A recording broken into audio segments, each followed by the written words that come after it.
At 3:47 a.m., when the world is silent enough to hear your own pulse echoing in your ears, something strange can happen to the mind, something that feels like stepping beyond the body and drifting into a space that is not quite dream and not quite waking reality, a state so vivid that when you return, you're left wondering whether you traveled somewhere, or whether your brain simply unlocked a deeper chamber of itself. People call it astral travel, an out-of-body experience, a conscious exit from the physical form, but regardless of the label, the real question lingers afterward in the dim blue light of early morning. Once you've crossed that threshold, can you influence your dreams more intentionally, more powerfully, more deliberately than before? To understand this, we have to strip away fantasy and look directly at the architecture of the human mind. Every night, your brain cycles through stages of sleep like a complex symphony: light sleep, deep sleep, REM, each stage altering perception, emotion, and awareness.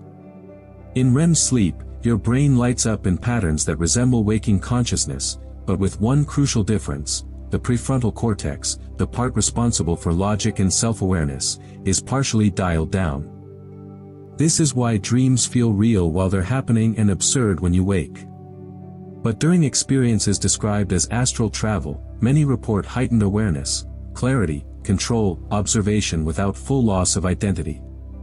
Psychologically, this sounds remarkably similar to lucid dreaming, where the dreamer becomes aware they are dreaming and can sometimes manipulate the environment. The boundary between these states is thinner than we often admit. Imagine someone who has just experienced what they believe was astral travel. They felt vibrations, a separation sensation, a floating perspective above their body.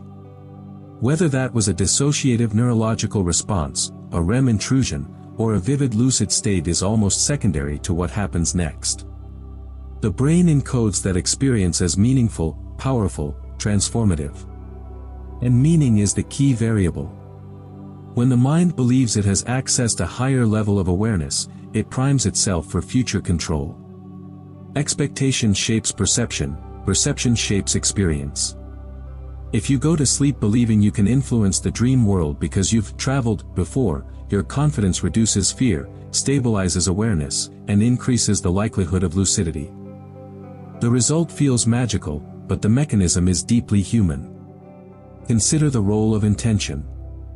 Before sleep, if someone reflects on their astral experience, visualizes returning to that state, rehearses control, they are effectively programming their subconscious. Neuroscience shows that mental rehearsal activates similar neural pathways as real action. Athletes use this to improve performance. Musicians use it to master complex sequences. Why wouldn't dreamers use it to sculpt their inner worlds? The mind doesn't sharply distinguish between imagined and experienced reality, it builds continuity. So if astral travel is experienced as an intentional departure from the body, the brain categorizes it as a controllable state. That belief bleeds into the next dream cycle. Suddenly, in the middle of a dream, you recognize the texture of unreality. The sky bends slightly wrong. Gravity hesitates. And instead of being swept along passively, you pause. That pause is power.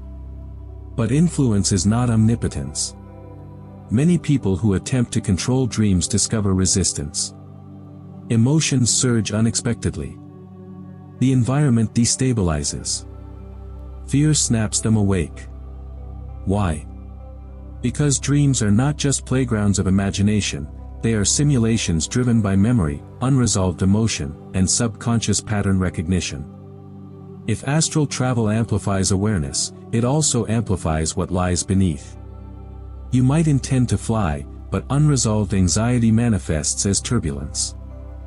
You might try to summon a peaceful landscape, but suppressed stress morphs it into chaos. Influence requires emotional regulation, not just belief. This is where real-world consequences emerge.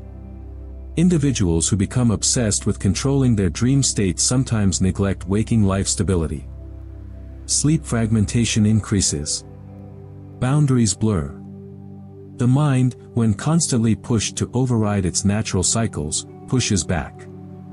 On the other hand, those who approach it with balance, who treat astral travel as a psychological gateway rather than literal escape, often report profound growth. They use dream influence to rehearse difficult conversations, confront fears symbolically, or creatively explore ideas. The brain becomes a laboratory, a safe simulation chamber. And this is perhaps the most practical truth: whether astral travel is metaphysical or neurological, it trains metacognition, the awareness of awareness. That skill alone increases dream influence dramatically. When you can observe your thoughts without drowning in them, you can navigate dreams without losing yourself. Think of a child learning to ride a bicycle. At first, they wobble. They fall. They doubt. But the moment balance clicks, the body remembers. Astral travel, for many, is that click, a realization that consciousness can feel separate from physical sensation. After that realization, dreams no longer feel like uncontrollable storms, they feel like landscapes you can explore. But there's a paradox. The harder you try to control dreams, the more they slip away. Control in dreams often works indirectly. Instead of forcing the scene to change, you change your expectation. Instead of fighting a nightmare monster, you turn toward it with curiosity. The dream responds not to dominance but to belief. Astral travelers often describe movement by intention, thinking of a location and being there instantly. This mirrors how lucid dreamers shift scenes. They don't push reality, they assume it will change. The assumption becomes the trigger. This tells us something profound about the human psyche: perception is predictive. The brain constantly anticipates what comes next. When you truly expect the dream to bend, it does. So can you influence your dreams after astral travel? The evidence suggests yes, but not because you left your body and returned with cosmic authority. You influenced them because the experience rewired your relationship to consciousness. It reduced fear of the unknown. It increased confidence in non-physical awareness. It strengthened the bridge between waking intention and sleeping imagery. And that bridge is everything. In practical terms, someone who has had such an experience often begins pre-sleep rituals, deep breathing, visualization, affirmations. These rituals signal to the brain that sleep is not surrender but exploration. Over time, neural pathways associated with lucidity strengthen. Dreams become clearer. Recall improves. Emotional responses stabilize. The influence grows not from mysticism but from repetition. Yet there is still mystery in this. Even the most rational explanation doesn't strip away the awe of floating above your body in a dream and realizing you can move through walls, or speak to figures that feel autonomous, or stand in a childhood memory reconstructed with impossible precision. The mind is capable of generating worlds more vivid than any external landscape.